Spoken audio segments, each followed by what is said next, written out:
సాధించాడు గణేష్, సాధించాడు.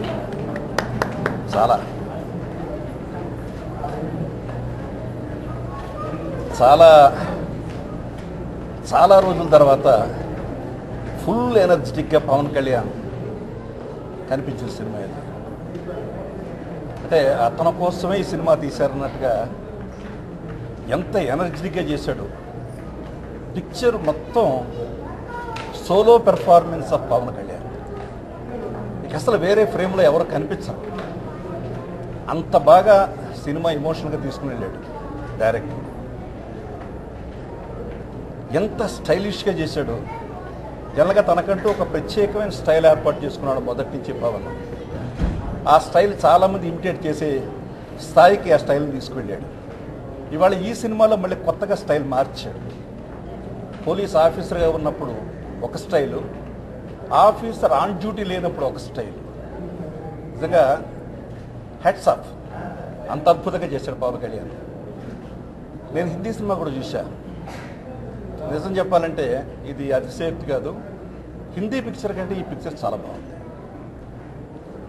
దానిలో ఏవైతే కొంచెం అతి ఉన్నాయో అవన్నీ తీసేసి చాలా బాగా చేశాడు డైరెక్టర్. అద్భుతంగా ట్రీట్ చేశాడు.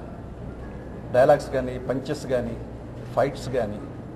పిక్చర్ కూడా చాలా తక్కువ లెంగ్త్, చాలా ఫాస్ట్గా అయింది. ఈ మధ్యకాలంలో అన్ని పాటలు బాగున్నాయి అనిపించిన సినిమా ఇది. All songs. మరి అంత్యాక్షరి అయితే అసలు ఎంత ఎంటర్టైన్మెంట్ చెప్పలేని సినిమాను. కేక, నిజంగా కేక ఈ సినిమాకి. ఐ థింక్ ఇవాళ ఇండస్ట్రీ అన్ని సక్సెస్లతో కలకలాడుతుంది ఈ సంవత్సరం. ఇది మరీ పెద్ద సక్సెస్గా ఇది నిలబడిపోద్ది. సో టోటల్గా టీమ్కి ఈ సబ్జెక్ట్ని సెలెక్ట్ చేసుకుని, పవన్ సెలెక్ట్ చేసుకుని, హరీష్ని సెలెక్ట్ చేసుకున్న గణేష్కి, దేవి ప్రసాద్కి, అందరికీ మనస్ఫూర్తిగా నేను అభినందన చెప్తున్నాను. సో టోటల్లీ టీమ్ వర్క్ అద్భుతంగా చేశారు. All the best.